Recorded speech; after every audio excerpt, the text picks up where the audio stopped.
हिंदू धर्म में एकादशी का विशेष महत्व होता है।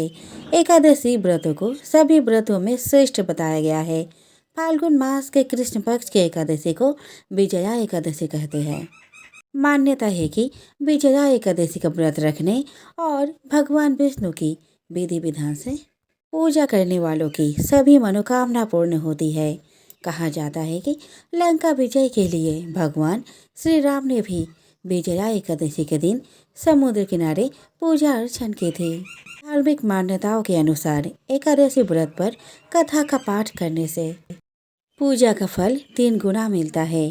तो आइए सुनते हैं विजया एकादशी की व्रत कथाएं। धर्मराज युधिष्ठिर बोले, हे जनार्दन, फाल्गुन मास के कृष्ण पक्ष की एकादशी का क्या नाम है तथा उसकी विधि क्या है? कृपया करके आप मुझे बताइए। श्री भगवान बोले, हे राजन, फाल्गुन मास के कृष्ण पक्ष की एकादशी का नाम विजया एकादशी है। इसके व्रत के प्रभाव से मनुष्य को विजय प्राप्त होती है। यह सब व्रतों में उत्तम व्रत है। इस विजया एकादशी के महात्म्य के श्रवण व पठन से समस्त पाप नाश को प्राप्त हो जाते हैं। एक समय देवर्षि नारद जी ने जगत पिता ब्रह्मा जी से कहा, महाराज, आप मुझे फाल्गुन मास के कृष्ण पक्ष के एकादशी के बारे में बताइए। ब्रह्मा जी कहने लगे, हे नारद, विजया एकादशी का व्रत पुराने तथा नए पापों को नाश करने वाला है। इस विजया एकादशी की विधि मैंने आज तक किसी से भी नहीं कही। यह समस्त मनुष्य को विजय प्रदान करती है। त्रेता युग में मर्यादा पुरुषोत्तम श्री रामचंद्र जी को जब 14 वर्ष का वनवास हो गया, तब वे श्री लक्ष्मण तथा सीता जी सहित पंचवटी में निवास करने लगे।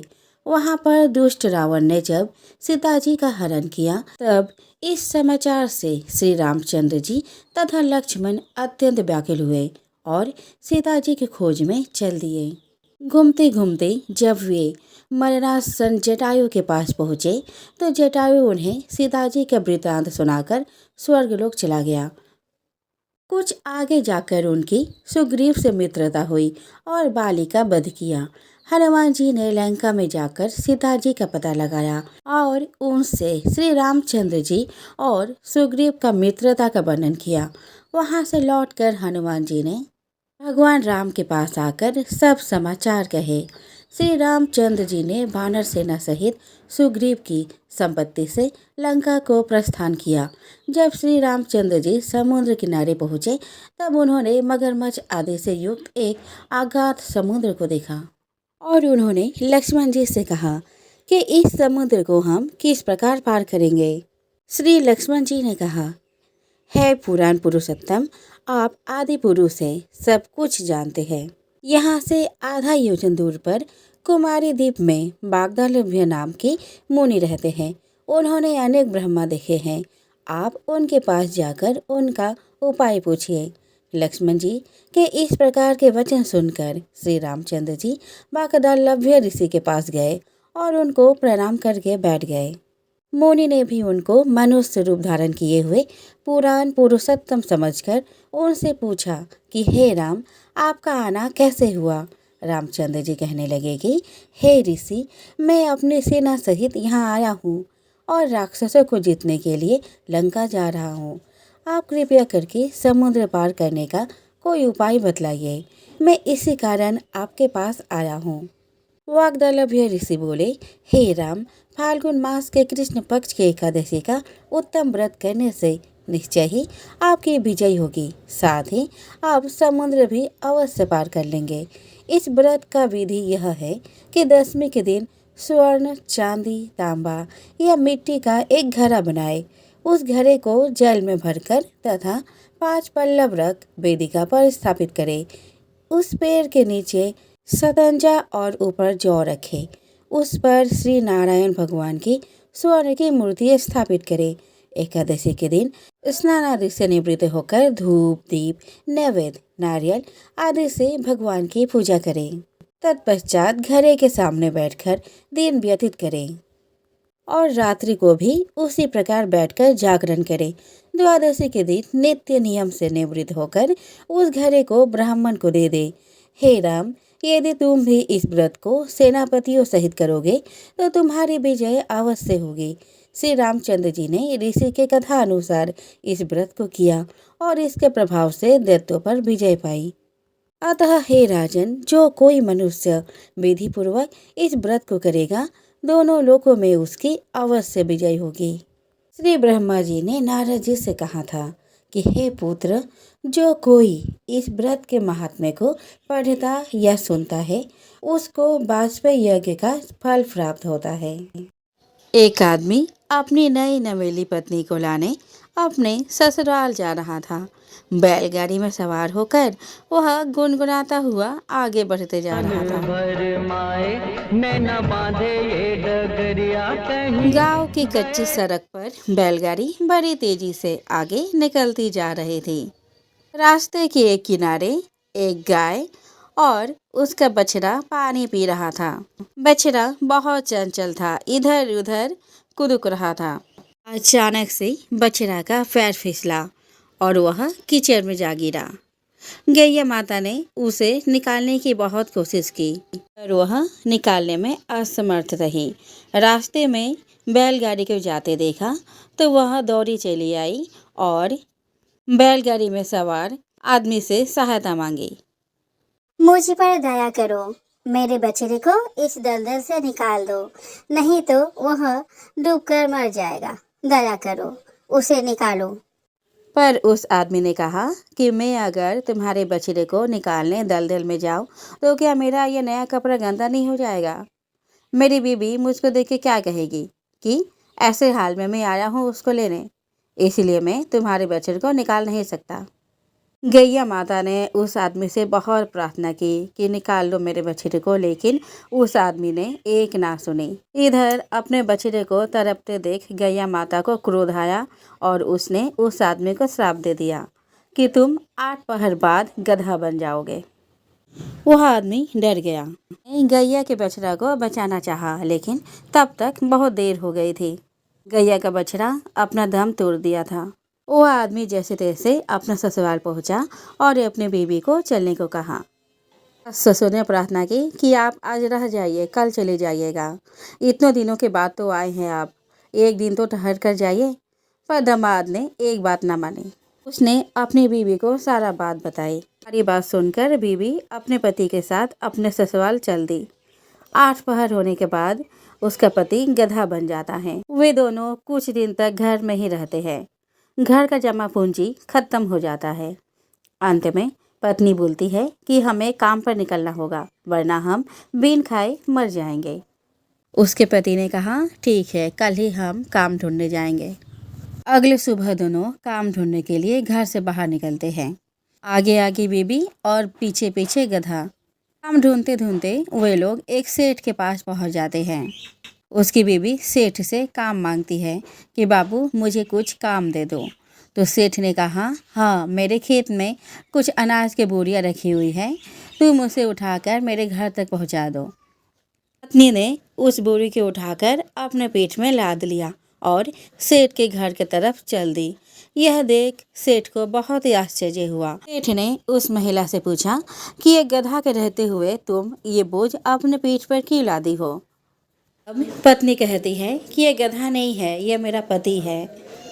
एक गैया माता ने उसे श्राप दे दिया, जिसके कारण मेरा पति आज गधा बन गया है। सेठ को उन पर बहुत तरस आई और उन्होंने अपने नगर के विद्वानों से सलाह मशवरा लिया।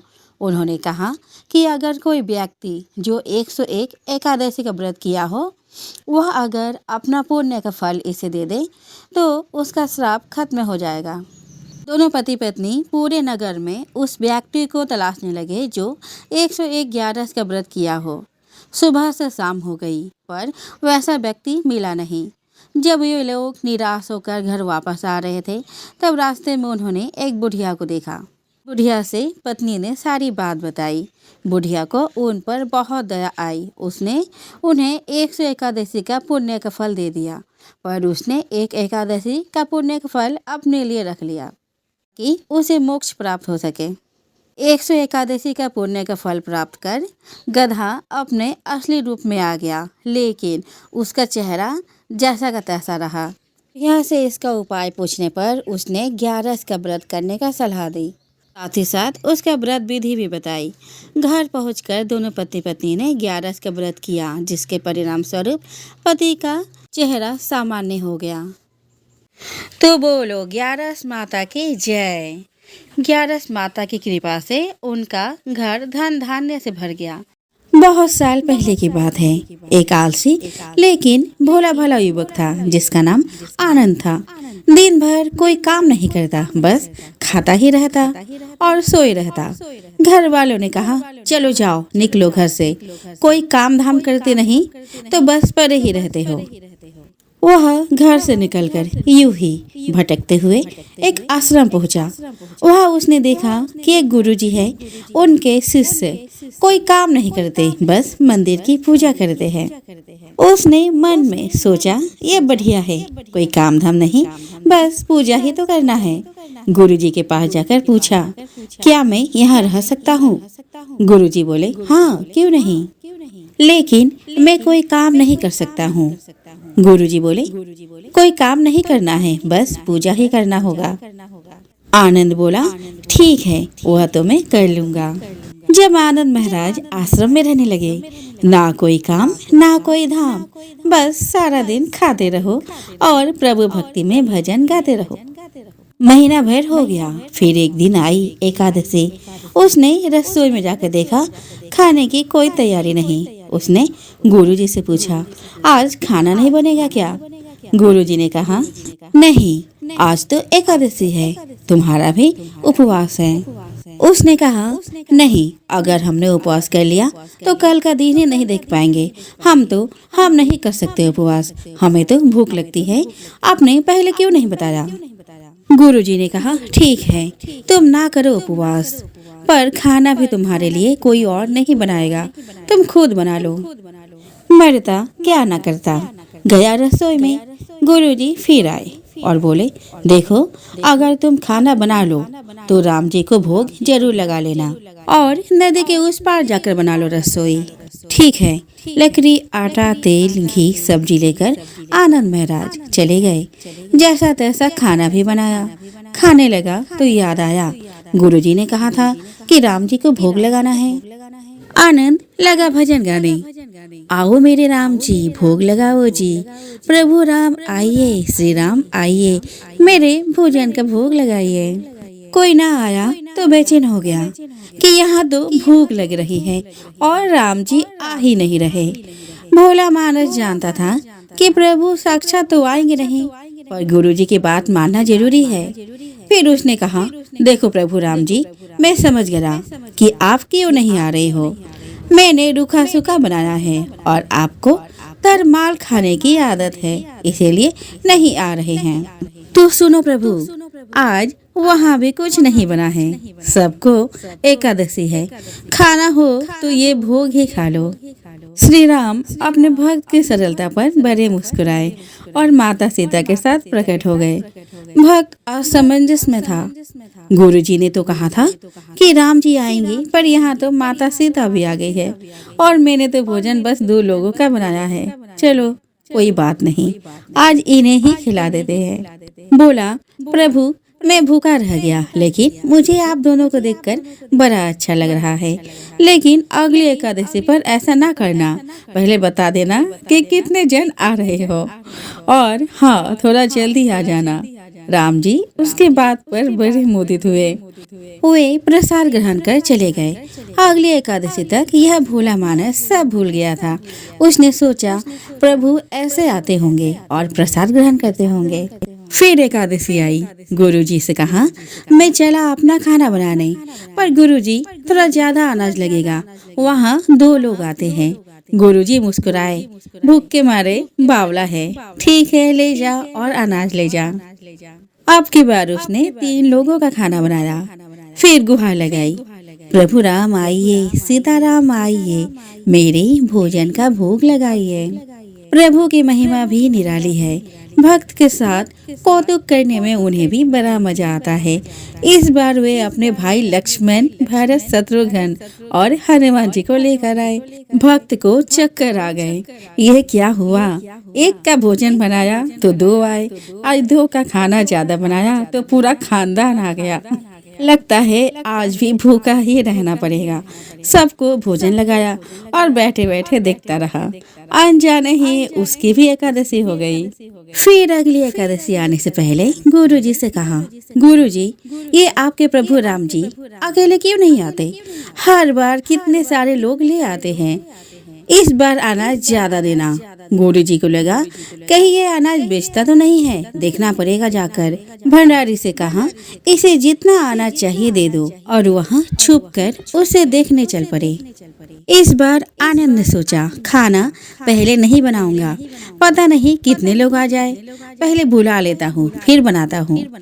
उसने प्रभु राम का गुहार लगाई, प्रभु राम आइए, श्री राम आइए, मेरे भोजन का भोग लगाइए। सारा राम दरबार मौजूद। इस बार तो हनुमान जी भी साथ आए, लेकिन यह क्या, प्रसाद तो तैयार ही नहीं। भक्त ठहरा भोला भाला, बोला, प्रभु इस बार मैंने खाना नहीं बनाया। प्रभु ने पूछा, क्यों? मुझे मिलेगा तो नहीं, फिर क्या फायदा बनाने का, आप ही बना लो और खुद ही खा लो। राम जी मुस्कुराए, सीता माता भी गदगद हो गई। उसके मासूम जवाब से लक्ष्मण जी बोले, क्या करे प्रभु? प्रभु बोले, भक्त की इच्छा है, पूरी तो करनी पड़ेगी, चलो लग जाओ काम में। लक्ष्मण जी ने लकड़ी उठाई, माता सीता आटा सानने लगी। भक्त एक तरफ बैठकर देखता रहा। माता सीता रसोई बना रहे थे तो कई ऋषि मुनि, यक्ष, गंधर्व प्रसाद लेने आने लगे। इधर गुरुजी ने देखा खाना तो बना नहीं, भक्त एक कोने में बैठा है। पूछा, बेटा क्या बात है, खाना क्यों नहीं बनाया? वह बोला, अच्छा किया गुरुजी आप आ गए, देखिए कितने लोग आए हैं प्रभु के साथ। गुरुजी बोले, मुझे तो कुछ नहीं दिख रहा तुम्हारे और अनाज के सिवा। भक्त ने माथा पकड़ लिया, एक तो इतनी मेहनत करवाते हैं प्रभु, भूखा भी रखते हैं और ऊपर से गुरु को दिख भी नहीं रहे, ये और बड़ी मुसीबत है। वह प्रभु से कहा, आप गुरु को क्यों नहीं दिख रहे हैं? प्रभु बोले, मैं उन्हें नहीं देख सकता। क्यों? वे तो बड़े पंडित हैं, ज्ञानी हैं, विद्वान हैं, उन्हें तो बहुत कुछ आता है, उनको क्यों नहीं दिखते आप? प्रभु बोले, माना कि उनको सब आता है, पर वे सरल नहीं तुम्हारी तरह, इसलिए उनको नहीं दिख सकता। आनंद ने गुरु से कहा, गुरुजी, प्रभु कह रहे हैं आप सरल नहीं है, इसीलिए आपको नहीं दिखेंगे। गुरुजी रोने लगे, वाकई मैंने सब कुछ पाया, पर सरलता नहीं पा सका तुम्हारी तरह, और प्रभु तो मन की सरलता से ही मिलते हैं। प्रभु प्रकट हो गए और गुरु को भी दर्शन दिए। इस तरह एक भक्त के कहने पर प्रभु ने रसोई भी बनाई। यह भक्ति कथा लोक श्रुति पर आधारित है। यह तो हम सभी जानते हैं कि सभी प्राणी जन्म लेने से पहले अपने माँ के गर्भ में रहता है, लेकिन क्या आपने कभी सोचा है कि आखिर किस पाप कर्म के कारण प्राणी गर्भ में प्रविष्ट करता है और उसे क्यों गर्भ में कई कष्ट भोगना पड़ता है? अगर नहीं तो ये वीडियो को आप पूरा अवश्य देखें। इस वीडियो में हम आपको ये बताने जा रहे हैं कि किसी की पत्नी क्यों युवावस्था में मर जाती है और पिता के रहते पुत्र की मृत्यु को प्राप्त करता है, जिसका वर्णन गर्भ गीता में किया गया है। गर्भ गीता के पहले अध्याय में इस बात का उल्लेख किया गया है कि अर्जुन ने भगवान श्री कृष्ण से एक दिन सवाल किए कि हे मधुसूदन, आप मुझे ये बताने की कृपा करें कि प्राणी अपने माँ के गर्भ में आता है तो वह अपने किस गुण दोष के कारण आता है। प्राणी जन्म से पहले गर्भ में कष्ट पाता है और जन्म के समय भी असहनीय पीड़ा पाता है। इसके बाद भी वह रोग पीड़ा के कारण दुख पाता है। उसे बुढ़ापे में अनेक रोग घेर लेते हैं और उसकी मृत्यु हो जाती है। अतः हे भगवान, कृपा करके मुझे ये बताएं कि वे कौन से कार्य है जिनसे मनुष्य जन्म मृत्यु के दुखों से बच सकता है। तब भगवान श्री कृष्ण ने अर्जुन के सवाल का जवाब देते हुए कहा कि हे धनुर्धारी, जन्म मृत्यु का बंधन तो सभी प्राणियों की नियति है, यानी जिस किसी प्राणी ने इस मृत्यु लोक में जन्म लिया है उसकी मृत्यु निश्चित है और यह सदा से ही संसार में क्रियान्वित रहा है। जो प्राणी संसार में नष्ट होने वाले पदार्थों से प्रेम करते हैं या जो प्राणी संसार के नश्वर वस्तुओं की इच्छा रखते हैं या फिर जो प्राणी संसार की दौलत पाने को तो कामना करता है परंतु भगवान भक्ति से विमुख रहता है, इसलिए वह बार बार अनेक योनियों में पैदा होकर जीवन मरण और गर्भ के दुख भोगता है। भगवान कृष्ण के मुख से ऐसी बातें सुन अर्जुन ने फिर उनसे पूछा कि हे माधव, संसार की मोहमाया से मुक्ति तो संभव नहीं। मन 5 विकारों के वश में है। वे 5 क्रिया काम, क्रोध, लोभ, मोह और अहंकार है। यह मन मस्त हाथी की तरह है। माया मन को हर लेती है। इन 5 विकारों में अहंकार सबसे प्रबल है। यह प्राणी को नरक में ले जाता है। हे जनार्दन, इस मदमस्त हाथी को कैसे वश में किया जाए, अर्थात मनुष्य को कौन से प्रयत्न करने चाहिए जिनसे मन को भक्ति में लाया जा सके। तब श्री कृष्ण बोले, हे पांडुपुत्र, जिस प्रकार मस्त हाथी को वश में करने के लिए महावत अंकुश का प्रयोग करता है, उसी प्रकार मन को काबू में करने के लिए ज्ञान रूपी अंकुश का प्रयोग आवश्यक है। भक्ति और ज्ञान अभ्यास करने पर ही प्राप्त होते हैं। अहंकार करने से जीवन नरक बन जाता है। श्री कृष्ण के जवाब से संतुष्ट होकर अर्जुन ने पुनः उनसे सवाल किया कि हे जनार्दन, कुछ प्राणी तो अपनी भक्ति करने के लिए वन जंगलों में जाकर रमते हैं और कुछ सांसारिक मोहमाया छोड़कर जगह जगह भटकते फिरते हैं। अतः हे प्रभु, इस बारे में कैसे पता चले कि आपका भक्ति किस प्रकार मिल सकती है। अर्जुन के इस सवाल का जवाब देते हुए कृष्ण ने कहा कि हे कौंतेय, जो प्राणी मुझे खोजने के लिए जंगलों में फिरते हैं वे सन्यासी व बैरागी कहलाते हैं। वे सिर पर जटा बांधते हैं तथा भस्म लगाते हैं, लेकिन फिर भी वे मेरे दर्शन नहीं कर पाते क्योंकि उनमें भक्ति और प्रेम नहीं है। वे अहंकार में डूबे हुए हैं। तब यह बैरागी का अहम तो मेरी भक्ति पाने में बाधा डालता है। मैं शुद्ध मन से भक्ति करने वाला सतत अभ्यासी जो काम, क्रोध, मोह, लोभ और अहंकार से परे है, उन्हें ही मैं दर्शन देता हूँ।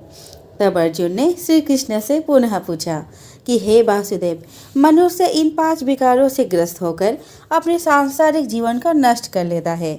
इसीलिए हे माधव, मुझे यह बताइए कि वह कौन सा पाप है जिसके कारण किसी की स्त्री असमय ही मर जाती है। इतना ही नहीं, पिता के रहते किसी के पुत्र क्यों मर जाते हैं और किस पाप के कारण व्यक्ति नपुंसक हो जाता है। अर्जुन के मुख से यह प्रश्न सुनकर श्री कृष्ण मुस्कुराते हुए बोले, हे अर्जुन, जो व्यक्ति किसी से कर्ज लेकर उसे नहीं चुकाता वह इस पाप कर्म में अपनी पत्नी को खो देता है। उसी प्रकार जो किसी की अमानत को नहीं लौटाता उसके पुत्र मर जाते हैं।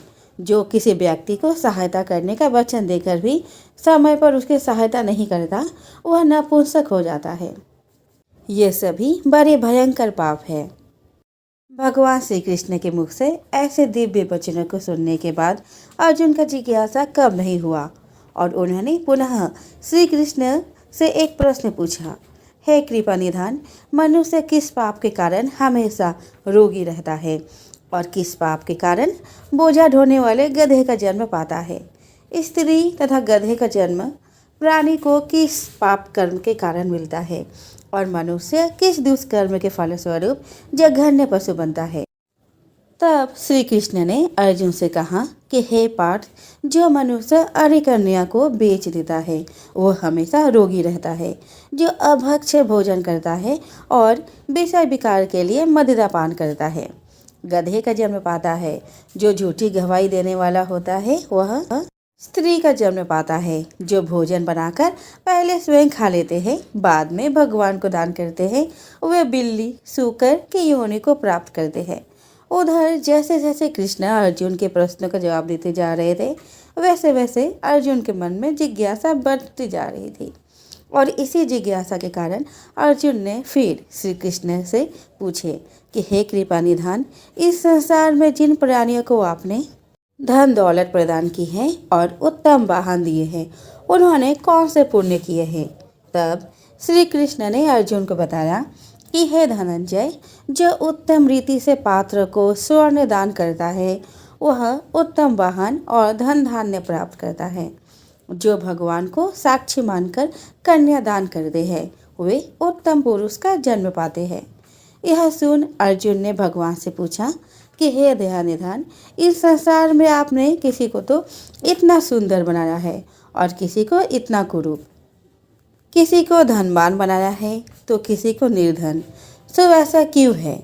तब श्री कृष्ण ने अर्जुन के इस प्रश्न का उत्तर देते हुए कहा कि हे अर्जुन, जिन प्राणियों ने अन्न दान किया है उनका स्वरूप सुंदर है और जिन्होंने विद्या दान किया है वे विद्वान हैं।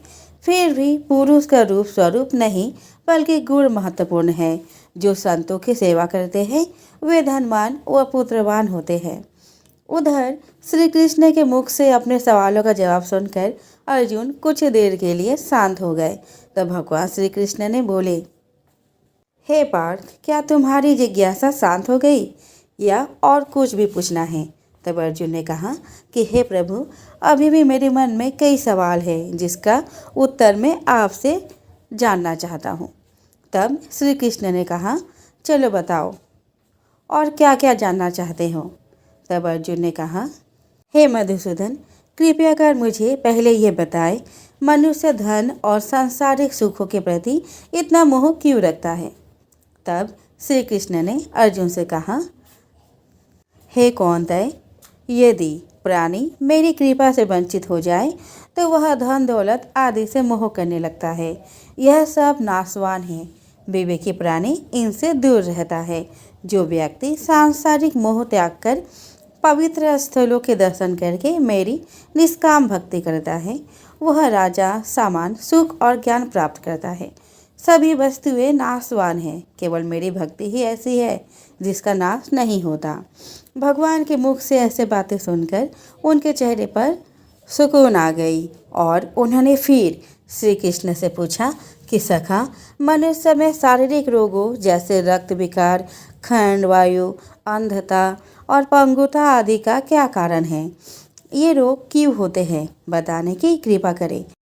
तब कृष्ण बोले, हे अर्जुन, जो प्राणी मेरा भक्ति से विमुख होकर माया में लिप्त हो जाते हैं वे क्रोधी, रक्त विकारी, आलसी, दरिद्र, शील, संयम रहित, खंड वायु जैसे रोगों से ग्रसित होते हैं। जो स्त्री अपने पतिव्रत धर्म का पालन नहीं करती वह संयम रहित, ज्योतिहीनता जैसे विकारों से ग्रस्त रहती है। यह सुन अर्जुन ने फिर से श्री कृष्ण से सवाल किया कि हे मधुसूदन, कृपा करके गुरु दक्षिणा के बारे में कुछ बताने का कष्ट करे।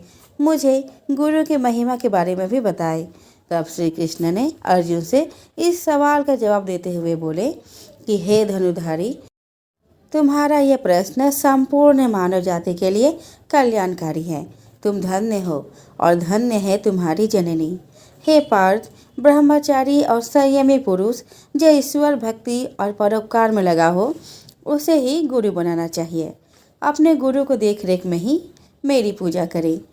गुरु की कृपा से विमुख प्राणी सप्तग्राम मारने का पाप भोगता है। ऐसे प्राणी का मुख देखना भी पाप होता है। हे अर्जुन, सारे संसार के गुरु जगन्नाथ है।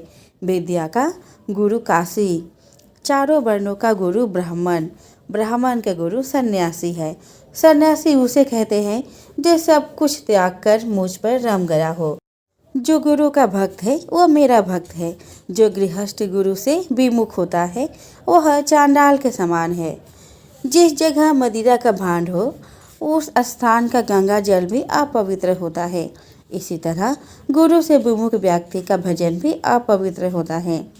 उसके सभी कर्म निष्फल है। ऐसा व्यक्ति कुकुर, सूकर, गर्दभ, काक इन योनियों को पाता है। वह अजगर सर्प समान आलस्य में डूबा तिरस्कार पाता है।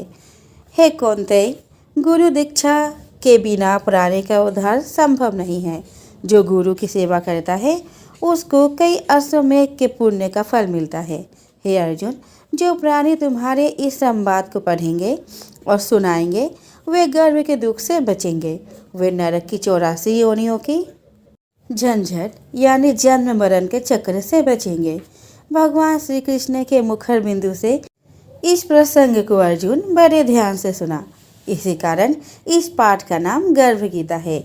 इस प्रसंग को पढ़ने और सुनने से व्यक्ति को पुण्य का फल मिलता है तथा उस व्यक्ति पर सदैव भगवान श्री कृष्ण की कृपा बनी रहती है। एक बार गणेश जी भगवान बालक रूप धारण कर पृथ्वी पर निकले। उन्होंने एक चम्मच में दूध लिया और चिमटी में चावल लेकर सबको कहने लगे, कोई माई खीर बना दो, कोई माई खीर बना दो। परंतु सबने बालक समझकर हंसकर टाल दिया। एक बुढ़िया माई बोली, बेटा तेरा नाम क्या है? ला तेरी खीर मैं बना देती हूँ। बालक ने कहा, माई मेरा नाम गणेश है। गणेश दूध और चावल माई को देकर चला गया। बुढ़िया माई ने छोटी भगोनी में दूध चढ़ाया, परंतु दूध सींच गया और चावल जल गए। जब बालक रूपधारी गणेश आए और पूछा, माई खीर बना दी? तब बुढ़िया माई ने कहा, छोटी भगोनी में दूध चढ़ाया, परंतु दूध सीज गया और चावल जल गए। तब गणेश जी ने कहा, माई तुझे तो बनाना नहीं आता, तो स्नान ध्यान से निवृत्त होकर गणेश जी भगवान का नाम लेकर बड़ा भगोना चढ़ा देना, खीर बन जाएगी। दूसरे दिन बुढ़िया माई ने वैसा ही किया और खीर बन गई। बुढ़िया माई अपनी बहू से बोली, मैं गणेश को बुला कर लाती हूँ। बुढ़िया माई नगरी में गणेश को आवाज लगाने लगी, गणेश ओ गणेश। गणेश जी भगवान प्रकट हुए और बोले, माई मेरे तो भोग लग गया। तब बुढ़िया माई बोली, हे गणेश भगवान आपको भोग कैसे लगा? तब गणेश जी भगवान ने कहा, माई तेरी बहू ने मेरा नाम लेकर हे गणेश जी भगवान भोग लगना ऐसा कहकर एक कटोरी खीर पी ली। मैं तो श्रद्धा और प्रेम का भूखा हूँ। तब बुढ़िया माई बोली, हे गणेश जी भगवान बहू के भ्रम को बनाए रखना, किसी को मत बताना। अब मैं क्या करूँ? तब गणेश जी भगवान ने कहा, हे बुढ़िया माई नगरी जिमा दे और जो बचे उसे घर के चारों कोने में गाड़ दे, तेरा अन्न धन का भंडार भर जाएगा। बुढ़िया माई ने नगरी नूत दी। लोगों ने कहा, गरीब बुढ़िया माई क्या जिमाएगी, पर चलो उसके घर पर पानी का लोटा ही गिरा कर आएंगे। जो भी आया जिम कर गया। किसी ने भी ऐसा स्वादिष्ट खीर पहले कभी नहीं खाई थी। सब ने बुढ़िया माई से पूछा। तब बुढ़िया माई ने निष्कपट भाव से सारी बात बता दी। सारा गांव बुढ़िया माई की बात सुनकर बुढ़िया माई की श्रद्धा भक्ति भोलेपन की प्रशंसा कर रहे थे। बुढ़िया माई के अन्न धन का भंडार भर गए। झोपड़ी की जगह महल बन गया।